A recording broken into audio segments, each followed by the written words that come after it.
Welcome back to PoliticKing. Twitter tirades, brand new questions about collusion and midterm maneuvers. Everything's on the agenda for our political panel. They're Chris Wilson, former Director of Research and Digital Strategy for Ted Cruz's 2016 presidential campaign, and Jose Aristimuño, former Deputy National Press Secretary of the Democratic Party. They both joined us from Washington. Chris is also CEO of WPA Intelligence, conservative research, data science, and tech firm. All right, gentlemen, over the weekend, Trump tweeted that that Trump Tower meeting, which he initially said was about Russian adoptions, was actually about getting information on an opponent. What was your reaction to that, Chris? Well, look, first of all, I should probably admit I'm not a lawyer, thank God. But at the same time, from a standpoint of listening to lawyers, which I think has really been the attitude or the reaction has been that something illegal may have occurred there. If all this was getting information on Hillary Clinton, then it wasn't. And it was more of a kind of a standard meeting. Now, these meetings that don't often happen with people from other countries, but it's also not outside the realm of possibility or conversations that take place. And I can give examples of that happen on the other side, but I don't think that's really useful. I think the bottom line is that it is a story that has evolved. There's no question about that, but it's probably evolving in a direction that is better for the president and better for his son. So do I wish everything had come out at the outset? Yeah, I do. I think probably the way things have dripped out have created a longer term problem that could have been dealt with early on if the whole story had been told from the beginning. But it is coming out, and it's probably in the best interest of the president and the best interest of the process that occur now, and so thank God it is. Jose, why do you think they said it was about adoptions? Well, look, this is the character of Donald Trump and his family. They continue to look for ways to confuse the American public, to lie to the American public. I agree with Chris in part, of course, that it's illegal for him to sit with folks and ask for information on their opponent. Yes, but it's not usual for them to do so, especially from the Russians, who are folks that throughout history are not very friendly to the United States of America. So I think the meeting was wrong. I think that the reason that they were lying is wrong. And again, we're going to see the president, of course, tweet and contradict himself time and time again. There's more to come to this. There's a lot that's happening with Russia and how we move forward. Chris, on the one hand, we have key members of Trump's national security team affirm Russia's interference in the 2016 election. The president keeps talking about the Russian hoax and touting great meetings with Putin. How do you deal, Chris, in the middle of this with mixed messages? Well, I think there are degrees of interference, and my understanding is that's kind of what's being addressed here. Is yes, there's a recognition that an amount of money had been spent, but it wasn't. I mean, Larry, just became as someone who does elections professionally for a living. The way in which it was spent and what was done had no impact on it. Mark Penn, who was Bill Clinton's pollster, wrote a very in-depth profile or analysis of what exactly was done, and just sort of writes it off and saying anyone who is arguing that this had an impact on the election is really is just misinformed. Having said that, it is clear that I think that the Russians did do something. And I think that what the president continues to address is whether or not it had an impact on his victory. And I think he is very reticent and frankly offended by anyone who makes the assertion that somehow the Russians had anything to do with him winning. And frankly, they didn't. Now, did they have an impact or did they do something and did they try and meddle? There's absolutely no question about that. And I don't think that from hacking into the DNC to hacking into stealing emails to trying to run Facebook ads to target American voters. Yes, there was an impact there, but it ultimately have an impact. I think that's really where the debate is. Jose, the president says that he's providing a great service by labeling the press the enemy of the people. A lot of people have taken him on about this, but he regards them as the enemy. How do you react to that, Jose?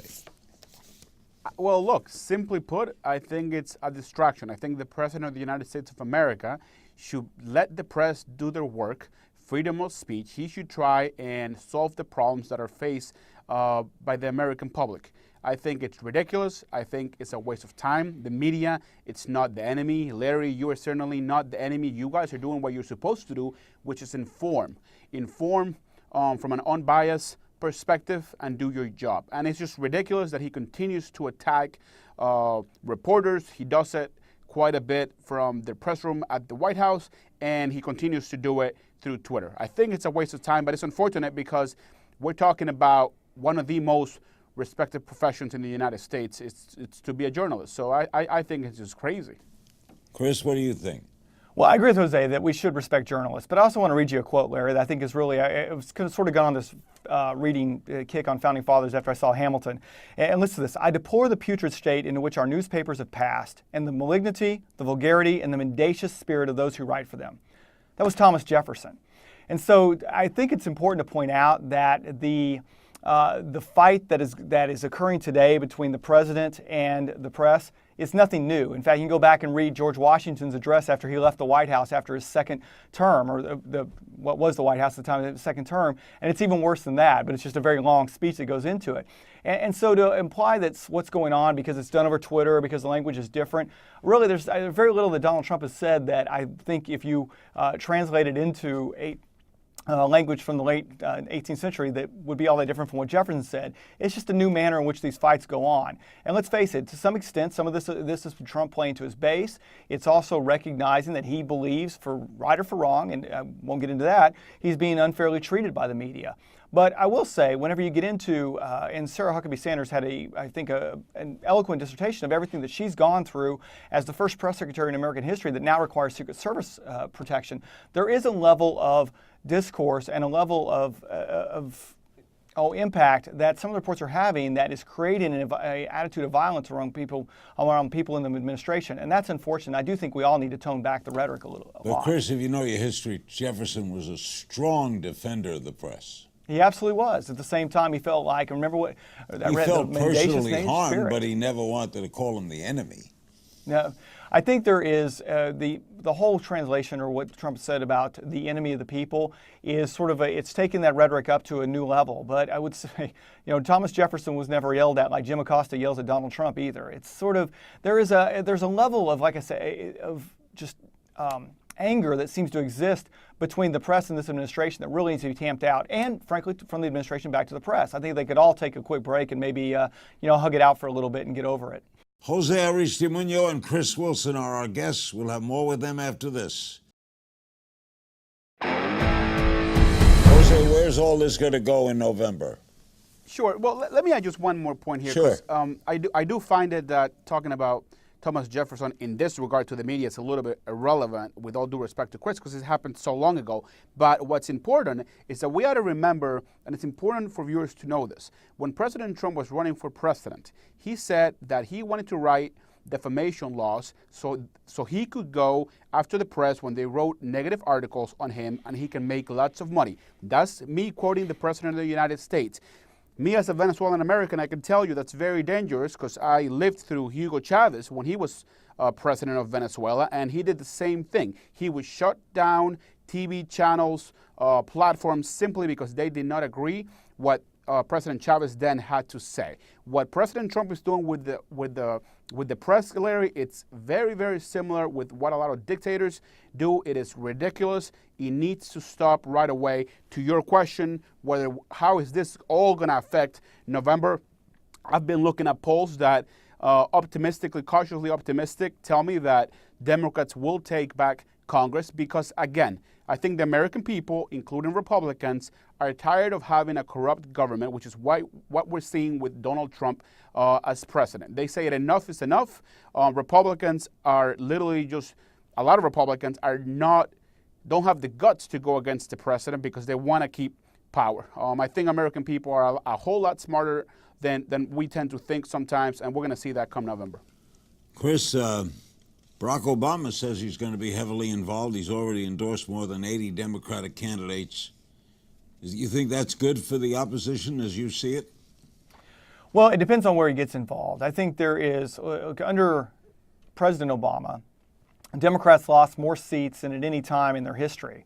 And so as a Republican, that causes me to sort of want to encourage him to be involved. But I'm not going to disagree with what Jose said too much regarding what's likely to happen in November. Let's face it, in the first midterm election of a party in power and a president in power, traditionally you lose a lot of seats. And it happened under Obama. It didn't happen under Bush because it was September 11th was sort of an anomaly there, but it happened under Clinton, it happened under Reagan. And so we can look at a historical perspective that in the House, Republicans are likely to not do all that well. I think if the election were held today, they would hold the House, but the election isn't held today. It's between now and November. We've got till November. We do a good job sometimes of screwing that up. It's very different in the Senate, though. I expect Republicans to pick up anywhere from a minimum of 2 to as many as 4 to 5 seats in the Senate. It's a very favorable map there, and I think you'll see them do quite well. And so it's interesting to think forward to 2019 and what does Congress look like? And I think if you have a strong Republican majority in the Senate, but a Democrat House, that's probably the best thing in the world that could happen for Donald Trump as he goes into re-election. And it's an interesting situation the Democrats find themselves in, and I think Obama's got to be thinking this through because he's a very intelligent man. Thinking, all right, where do I get involved? Do I get involved in primaries and try to get my kind of person nominated? Do I get involved in a general election and help Democrats take the House in a situation that could help re-elect Donald Trump? I got to think right now from a standpoint of Obama, who really understands politics very well, he's got to be making some very challenging decisions. Jose, Trump has said the midterms is a referendum on him. Do you agree? It's absolutely a referendum on the president. Some of the special elections that I've seen throughout the year, in the last year or so, Larry, every time Donald Trump tries to go out there and support some of the Republicans, they lose. They lose because they want to distance himself from the president because the president is not that popular. I mean, every time you turn on the television, all we see is Russia scandal, this and that. The president hasn't released his taxes, and he's been already president for a year and a half, and so on. So I think it's absolutely a referendum on the president. And I am very optimistic that Democrats are going to take the House back, and it's because we have candidates in place that represent our community. People like Alexandra Ocasio in New York, people like Matt Hagman in Miami, and a bunch of others. Young people, millennials, many of them Latinos, diverse portfolio of candidates. So I'm very optimistic. Chris and Jose, thank you both so much for your time today. Always good seeing you. You bet. Thank you, Larry. Good to see you, Larry.